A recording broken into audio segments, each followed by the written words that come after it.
अगर आपने कर ली तो मैं शर्त लगा सकता हूं कि देवी लक्ष्मी आपके घर आएंगी भी और रुकेंगी भी। और इस वीडियो के लास्ट में ये भी बताऊंगा कि देवी लक्ष्मी का वाहन उल्लू ही क्यों है। इसलिए इस वीडियो को आखिरी तक जरूर देखिए, बेहद इंटरेस्टिंग होने वाला है ये वीडियो। सबसे पहले सबसे साधारण बात से शुरुआत करते हैं। आप खुद सोचिए, क्या आप किसी ऐसे होटल में रहना पसंद करेंगे जहां कूड़ा बिखरा हो, गंदगी हो, बाथरूम साफ ना हो? देखो, अगर कोई 1000 रुपए का कमरा भी किराए पर लेता है ना, तो ये उम्मीद करता है कि सब साफ सुथरा मिले, बेडशीट साफ हो, बाथरूम साफ हो, बालकनी सब साफ होनी चाहिए। और कहीं अगर गलती से मक्खियां मच्छर दिख जाएं तो आग बबूला हो जाता है कि ये कैसा होटल बुक करा लिया, आज के बाद यहाँ आना नहीं है। देखो दोस्त, हम तो सिर्फ इंसान हैं, फिर भी रहने और रुकने के लिए सफाई पसंद करते हैं। ठीक वैसे ही माँ लक्ष्मी वहाँ कभी नहीं रुकती जहाँ गंदगी हो, धूल हो, जाले लटक रहे हो, घर का सामान इधर उधर सब जगह बिखरा पड़ा। जापान की एक टेक्निक दुनिया भर में वायरल हुई, उसका नाम है कोमारी मेथड, जिसे जापानी लेखक मारिया कोंडो ने शुरू किया। उनकी किताब the life changing magic of tidying up और नेटफ्लिक्स सीरीज ने पूरी दुनिया को यह सिखाया कि सफाई सिर्फ चीजें हटाने की नहीं, पॉजिटिव एनर्जी बुलाने का एक बहुत बड़ा प्रोसेस है। जापान के लोग समझ गए कि सफाई का पैसे से सीधा रिश्ता है। एक साफ सुथरा कमरा, एक साफ डेस्क, सब चीजें ठीक अपनी जगह पर रखी हुई होनी चाहिए।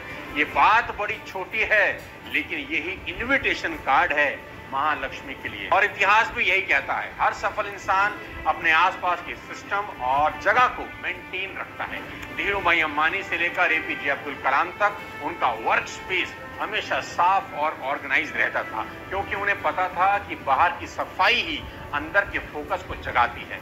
इसलिए अगली बार जब आप अपना बिस्तर ठीक करें, अपनी अलमारी जमाएं या मेज से बेकार कागज हटाएं, तो समझ लीजिए आप सिर्फ सफाई नहीं कर रहे, आप लक्ष्मी जी के आने का रास्ता बना रहे हैं। अब दूसरी चीज बताता हूं जिससे माँ लक्ष्मी का वास आपके घर में होगा, वो है आपकी लैंग्वेज और आपका सॉफ्ट व्यवहार। लक्ष्मी वहां रहती हैं जहां वाणी में कटुता नहीं, मिठास होती है। सिर्फ पूजा करने से वो नहीं आती, लक्ष्मी आपके शब्दों से आती है, क्योंकि शब्दों में शक्ति होती है। और वो शक्ति या तो आकर्षण बन सकती है या फिर विनाश। अगर आप अपने घर वालों से हमेशा ही ताने में बात करते हैं, स्टाफ को डांटते रहते हैं, नौकर से गुस्से से पेश आते हैं, तो आप सिर्फ रिश्ते नहीं तोड़ रहे, आप माँ लक्ष्मी की ऊर्जा को भी दूर कर रहे हैं। याद रखिए, पैसा अकेला कभी नहीं आता, वो आपके आसपास के लोगों की वजह से ही आता है।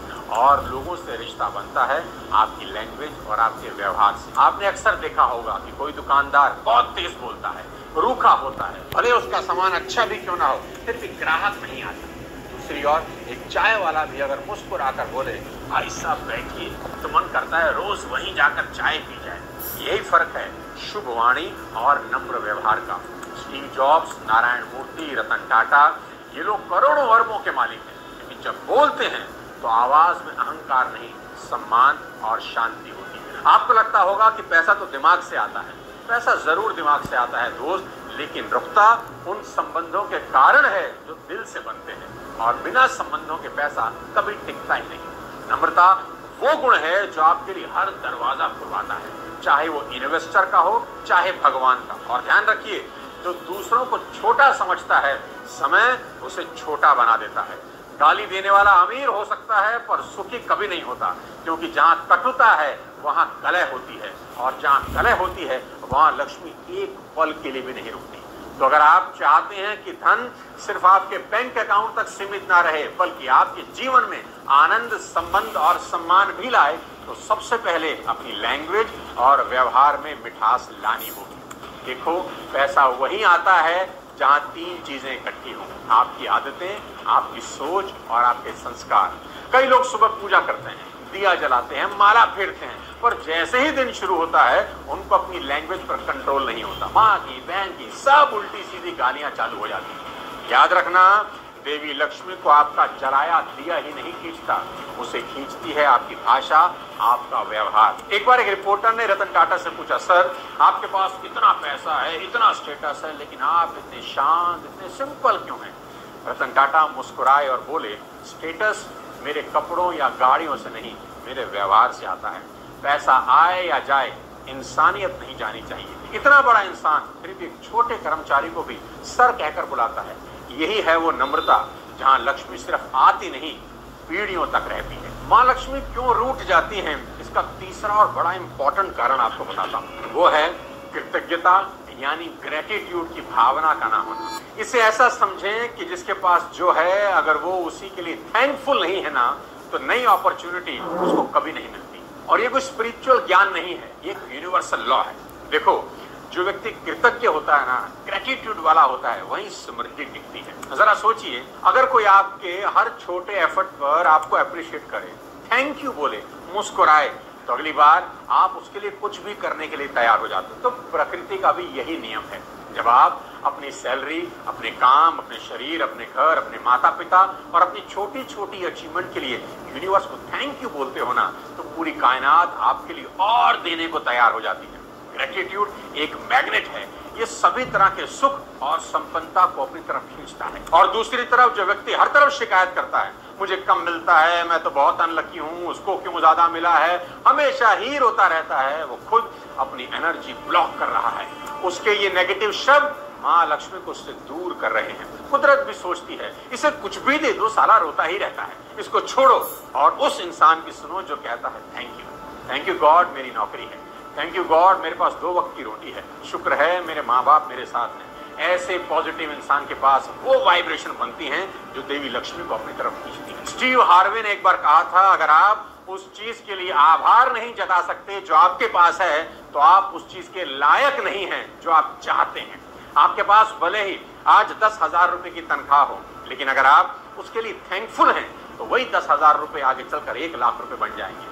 और अगर आप हमेशा दुखी हो कि मेरे पास ये नहीं है, वो नहीं है, तो जो थोड़ा भी है ना, वो भी एक दिन चला जाएगा। तो याद रखना, हर दिन सोने से पहले जो आपके पास है, उसके लिए भगवान का दोनों हाथ जोड़कर शुक्रिया अदा करना, और फिर देखना कैसे यूनिवर्स आपकी फ्रीक्वेंसी बदल देगा। क्योंकि पैसा सिर्फ मेहनत से नहीं आता, पैसा आता है उस मन में जहां ग्रेटिट्यूड की भावना होती है। अब बताता हूं चौथी गलती जिसके कारण लक्ष्मी माँ हमसे दूर हो सकती है। वो है कुछ नया सीखने की भूख का ना होना।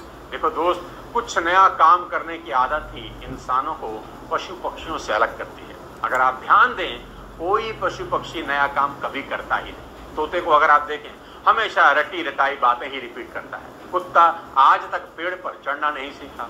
गाय बैल को हमने पालतू तो बना दिया, फिर भी वो 2 पैरों पर चलना नहीं सीख पाए। और इंसान ने आज तक जितनी भी तरक्की की, वह सिर्फ नया काम करने के कारण ही की। याद रखो, उसने खाने के लिए नेचर पर डिपेंडेंट रहने की बजाय खुद फसल उगानी शुरू की। अपने काम के बोझ को हल्का करने के लिए उसने पशुओं को, जानवरों को पालतू बना दिया। और तो और मौसम से बचने के लिए कपड़े बनाना और पहनना भी सीख लिया। गुफा की बजाय अब घर बनाना सीखा। अपनी बात दूसरों तक पहुंचाने के लिए उसने लैंग्वेज का आविष्कार कर दिया। उसने आग जलाना सीखा, पहिया तक बनाया। क्या सबक मिलता है? यही कि अगर इंसानों में कुछ नया करने की आदत नहीं होती, तो अब भी शायद हम लोग कहीं गुफाओं में रह रहे होते। दोस्तों, सक्सेस का कोई शॉर्टकट नहीं होता, पर अमीरी का एक ही शॉर्टकट होता है, और वो होता है नया काम करने की आदत। और जिस दिन तुमने ये मान लिया कि तुम्हें सब आता है, हमें सब पता है, उसी दिन से तुम्हारा पतन शुरू हो जाता है। आज का जमाना उन लोगों का नहीं जो डिग्री लेकर रुक गए। आज का जमाना उनका है जो हर दिन कुछ नया सीखने को तैयार है। लक्ष्मी कभी उस इंसान के पास नहीं रुकती जो कंफर्ट जोन में जीता है। वे तो उड़कर वहां जाती हैं जहां दिमाग हर दिन अपडेट होता है, अपग्रेड होता है। देखो आज की दुनिया, एआई आ गया, चैट जीपीटी आ गया, लोग घर बैठे लाखों कमा रहे हैं, और इधर कुछ लोग सोच रहे हैं कि सरकारी नौकरी कब लगेगी। अरे भाई, दुनिया रॉकेट पर बैठ गई और तुम अभी भी बस पकड़ने में लगे हो। ये सही है कि लक्ष्मी जी को मेहनत करने वाला इंसान पसंद है, लेकिन सीखने वाला इंसान उससे भी ज्यादा पसंद है। क्योंकि जो सीखता है वही नया करता है, और जो नया करता है वही अमीर बनता है। तो आज से ठान लो कि हर दिन कुछ नया सीखना है, क्योंकि देवी लक्ष्मी उसी को पसंद करती हैं जो हर दिन कल से बेहतर हो रहा है। दोस्तों, अब इस वीडियो के आखिरी भाग में एक बड़ी इंपॉर्टेंट चीज आपको बताना चाहता हूँ, और वो ये है कि माँ लक्ष्मी का वाहन यानी उनकी सवारी उल्लू क्यों है। और मैं आपको बता दूं, ये कोई पौराणिक कथा नहीं, ये करोड़पति बनने का रहस्य है। आप ही सोचो, धन की देवी, वैभव की अधिशास्त्री, जिसके पास हाथी, शेर, मोर, गरुड़ जैसे शक्तिशाली ऑप्शंस थे, उन्होंने एक शांत, रात्रिचर, चुप रहने वाले पक्षी को ही क्यों अपना वाहन चुना? क्योंकि उल्लू हमें सिखाता है कि सच्चा धन शोर में नहीं, शांति में है, दिखावे में नहीं, गहराई में है। उल्लू रात को देख सकता है, यानी जहां बाकी लोगों की सोच बंद हो जाती है, सो जाती है, वहां से उसकी दृष्टि शुरू होती है। पूरे संसार में अगर आप देखें, उल्लू को बेवकूफी का प्रतीक माना गया है। लोग मजाक उड़ाते हैं, अरे ये तो उल्लू है, अरे भाई ये तो उल्लू है। लेकिन सनातन ज्ञान कहता है, जिसे तुम बेवकूफ समझते हो, असली धन का वही रक्षक है।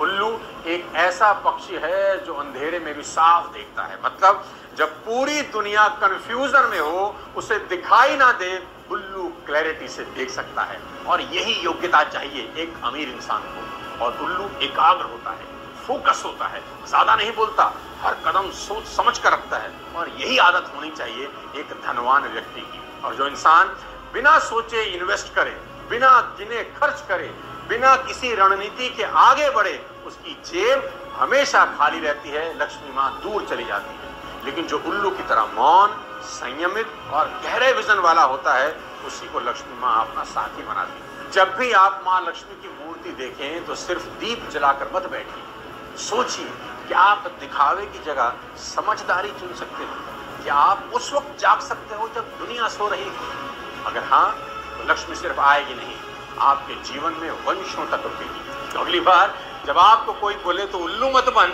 तो सीना ठोक कर कह देना कि भाई मैं वही उल्लू बनना चाहता हूं जिस पर बैठकर मां लक्ष्मी आती है। दोस्तों, ये 5 चीजें आपको अपने जीवन में आज से और अभी से इस्तेमाल में लेकर आनी है। मेरा दावा है अगले 3 से 6 महीने के अंदर स्थितियां और बेहतर होती चली जाएंगी। अगले किसी और वीडियो के साथ जल्द आपसे मुलाकात करता हूं। तब तक अपने स्वास्थ्य का ध्यान रखिए और उल्लू बन जाइए। जय हिंद।